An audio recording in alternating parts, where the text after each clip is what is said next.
అందరికీ నమస్తే అండి. ఈరోజు ఒక మంచి మోటివేషనల్ వీడియోతో మీ ముందుకు వచ్చేసాను. Welcome back to our channel positive vibes in Telugu. మిత్రమా, మనల్ని అర్థం చేసుకునే వారితో మనం ఆనందంగా ఉండవచ్చు. మనం ఎక్కువగా వాదించాల్సిన అవసరం కూడా లేదు. మనం నిజంగా కావాలి అనుకునే వాళ్ళ దగ్గర మన గురించి ఎవరేం చెప్పినా కూడా భయపడాల్సిన అవసరం అస్సలు లేదు. అలాగే నిన్ను ఇష్టపడని వాళ్ళకి నువ్వు సంజాయిషి చెప్పనక్కర్లేదు. నువ్వు ఎంత ప్రేమను చూపిస్తున్నావు అని వారికి పదే పదే చెప్పాల్సిన అవసరం అంతకన్నా లేదు. నిన్ను వద్దనుకున్న వాళ్ళ వెంటపడి నీ సమయాన్ని వృధా చేసుకోవాల్సిన అవసరం కూడా లేదు మిత్రమా. నువ్వంటే ఇష్టం లేని వాళ్ళకి నువ్వేంటో నిరూపించుకునే ప్రయత్నం చేయనవసరం లేదు. ఎందుకంటే బంధం అంటే ఇక్కడ మన ఇద్దరి మనుషుల కలయిక మాత్రమే కాదు, వారి యొక్క మనసుల కలయిక కూడా ఉంది. ఈ విషయం గుర్తుంచుకోండి. ఈరోజు నీది, రేపు నీ కళ, వచ్చే నెల అది నీ భ్రమ. ఎవరు అవునన్నా లేక కాదన్నా ఇదే నిజం మిత్రమా. మరి ఎందుకు ఎప్పుడో చేసేదానికోసం అంత తీవ్రంగా ఆలోచించి మనసుని గొప్పగా మొదలైన మన యొక్క ఈ రోజుని నువ్వు కనీసం పట్టించుకోవడం కూడా లేదు? ఈ క్షణం నీ చేతుల్లో ఉంది. ఇది నీ సొంతం. ఈ క్షణాలని వదులుకోవద్దు. ఎందుకంటే రాబోయే కాలం ఏం తీసుకొస్తుందో తెలియదు. కాబట్టి ఇప్పుడే ఇక్కడే నీ సంతోషాన్ని, అలాగే నీ అనుభవాలని అన్నిటినీ మూటగట్టుకొని రేపటి కోసం ఎదురుచూడు. అంతేకాకుండా అసలు ఆశలనేవి పెట్టుకోకు. నువ్వు అనుకున్నవన్నీ నిజమైపోతే నీకు నీ జీవితం లోకువైపోతుంది. అందుకే భగవంతుడు రాబోయే ప్రతి గడియను కూడా గమ్మత్తుగా నీకు పరిచయం చేస్తూ ఉంటాడు. దానికోసం వేచి చూడు. ప్రస్తుతంలోనే 100 ఏళ్ల ఆనందాన్ని వెతుక్కో. నువ్వు వేసే ప్రతి అడుగులోనూ ఎన్నో భయాలుంటాయి. సంపాదించాలి, ఎవరికి ఏ లోటు రాకుండా చూసుకోవాలి అని నీకు అనిపిస్తుంది. మరి ఇన్ని ఆలోచనలు మోస్తున్న నువ్వు ఎందుకని నిన్ను నువ్వు తక్కువ చేసి చూసుకుంటావు చెప్పు? అలా ఎప్పుడూ చూసుకోవద్దు. కోరుకున్న ప్రతీదీ సాధించలేకపోవచ్చు, కానీ నువ్వు సాధించినవన్నీ కూడా గొప్ప గొప్ప విజయాలే కదా. ఈ దినం యుద్ధంలో ఒక మధ్యతరగతి కుటుంబాన్ని ఆదర్శంగా లాక్కొని వస్తున్న యోధుడివి నువ్వు. అలాంటి నిన్ను దాటేది ఎవరు? నీతో పోటీ పడేది ఎవరు?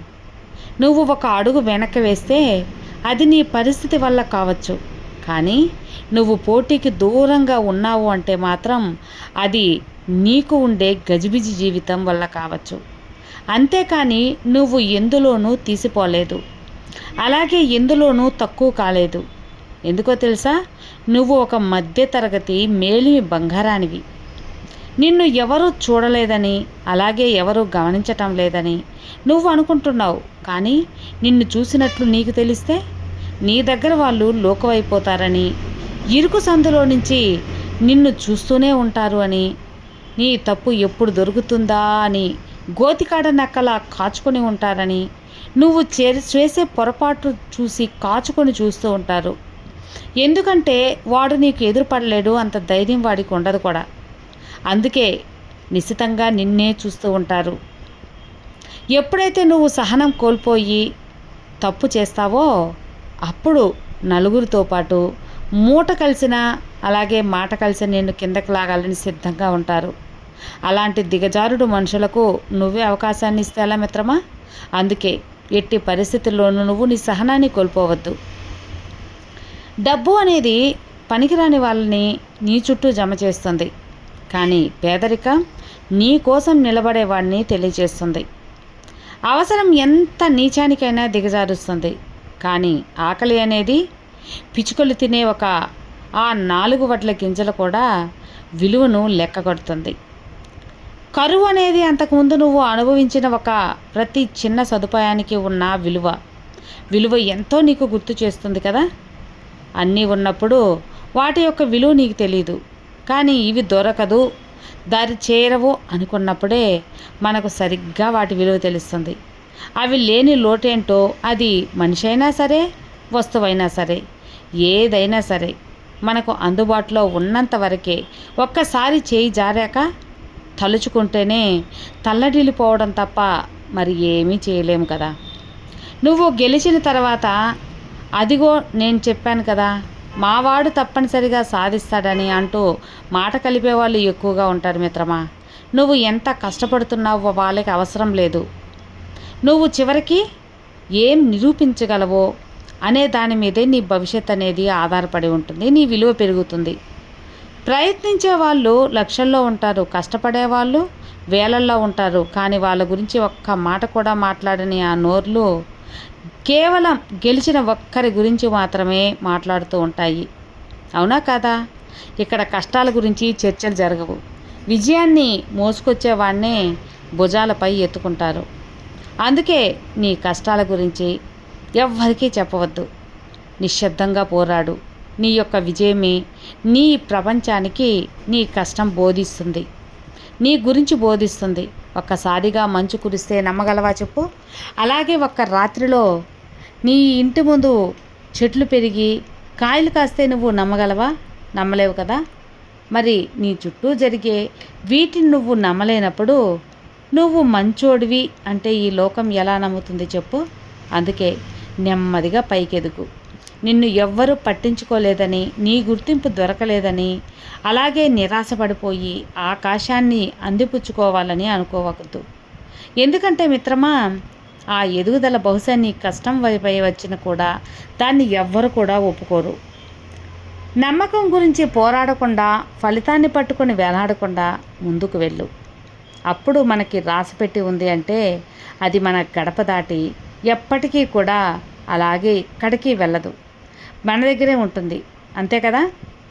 నువ్వు ఎప్పుడు కూడా ఆశించే దశలో ఉండవద్దు. అన్నీ నిన్ను ఇబ్బందుల్లోకి అంచుల్లోకి నెట్టేస్తుంది.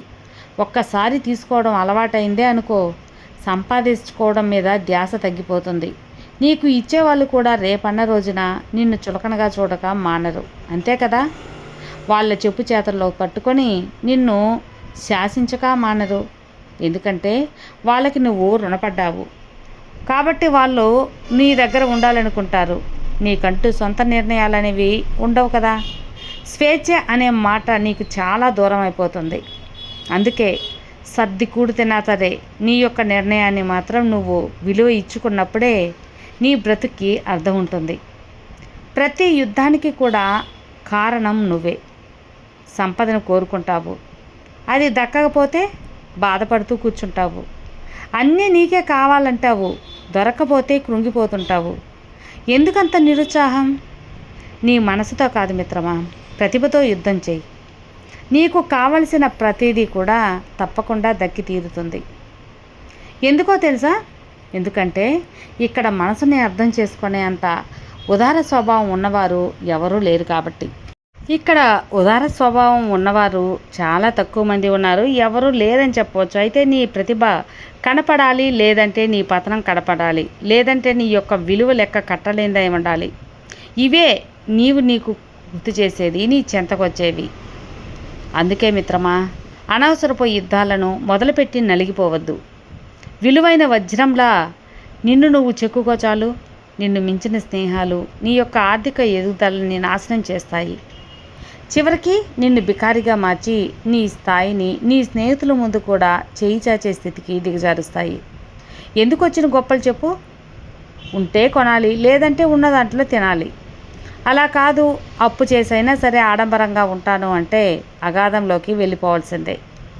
ఇది నువ్వు అనుకున్నట్లు సమాజం కాదు, దండకారణ్యం. ఇక్కడ మేకవన్నే పులులు కాదు, మనిషి వన్నే రాక్షసులు ఉంటారు. అవసరానికి వాడుకొని అవసరం అనిపిస్తే ఎంగిలాకు విసిరి పారేస్తారు. నీకు నువ్వు, అలాగే నీ కుటుంబం, ఇవే నీకు ఊపిరి ఉన్నంత వరకు తోడుగా వచ్చేవి. ప్రతిసారి నువ్వు మోసపోవు కదా. మరి ఎందుకని అలా కూలబడిపోయావు?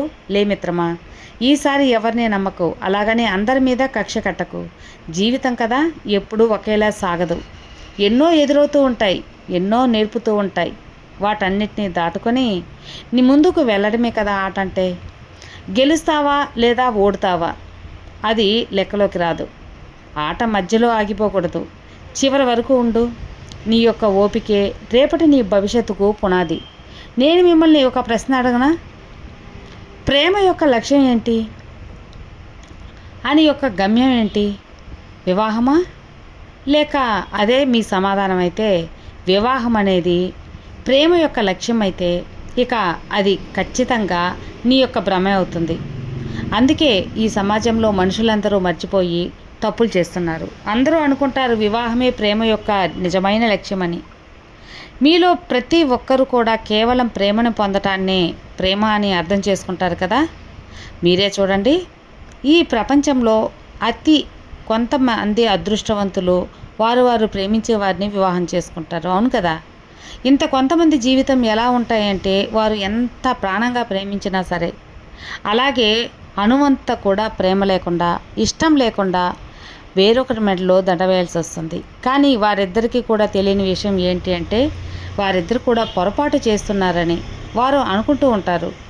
వివాహం తర్వాత మేము అన్నిటినీ పొందుతామని, మేము ప్రేమను పూర్తి స్థాయిలో పొందగలమని, వారి యొక్క లక్ష్యం పూర్తయిందని, గమ్యానికి చేరుకున్నామని. కానీ ఈ ప్రేమ అనేది ఏదైతే ఉందో అది తప్పకుండా ఎప్పుడో ఒకప్పుడు మాయమైపోతుంది.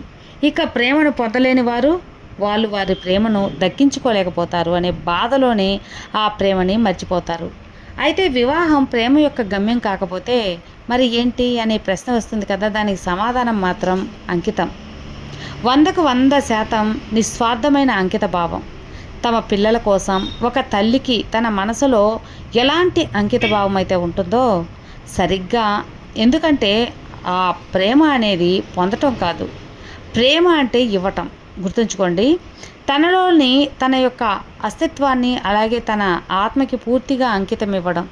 ఈ ప్రేమ అనేది భౌతికంగా అలాగే శారీరకంగా కాదు, ఈ ప్రేమ తమ ఆత్మను తానే లొంగిపోవడం. ఈ వివాహం అనేది కేవలం సంబంధం మాత్రమే కాదు, దానిలో ఏ తప్పు లేకుండా వివాహం అనేది ప్రేమ యొక్క పరిమితి ఇప్పటికీ కాదు. ఈ ప్రేమ ఎంతో అద్భుతమైనది. అలాగే నేను నీకు ఒక ఉదాహరణ కూడా ఇస్తానండి. రాధ యొక్క వివాహం తర్వాత తను ఆనందంగా ఉండాలి అని నేను కోరుకోవడం మానేయాలా? ఎందుకని? నేను ప్రయత్నం చేయకూడదు. రాధ తన జీవితంలో ఎప్పటికి కూడా సంతోషంగా ఉండాలి అంటే అర్థం ఏంటి? నా మనసులో రాధపై ప్రేమ తగ్గిపోయిందా? కృష్ణుడికి రాధపై ప్రేమ కృష్ణుడిలో కలిగి ఉంటుంది కదా. ఈ ప్రేమ అనేది పాపంగా ఎప్పుడు మారుతుంది అంటే ఎప్పుడైతే మనం ప్రేమకు ఫలితంగా ఎప్పుడైతే ఏదైనా ఆశిస్తామో అలాగే బదులుగా ఏదైతే కోరుకుంటామో అప్పుడే ఈ ప్రేమ అనేది పాపంగా మారుతుంది. ఇందులో ఉన్న ప్రతి సూక్తి కూడా లీనమై విన్నారు కదా. మీకు ఎంతో కొంత ఖచ్చితంగా కనెక్ట్ అయి ఉంటుంది. ఈ వీడియో మీకు అందరికీ నచ్చితే, మోటివేషనల్గా అనిపిస్తే ఖచ్చితంగా లైక్ చేయండి, మరికొంతమందికి షేర్ చేయండి. కొత్తగా మన ఛానల్ చూస్తే సబ్స్క్రైబ్ చేసుకోండి. మరో మంచి వీడియోతో మళ్ళీ కలుద్దాం. అంతవరకు have a good day friends. Thank you for watching. Bye.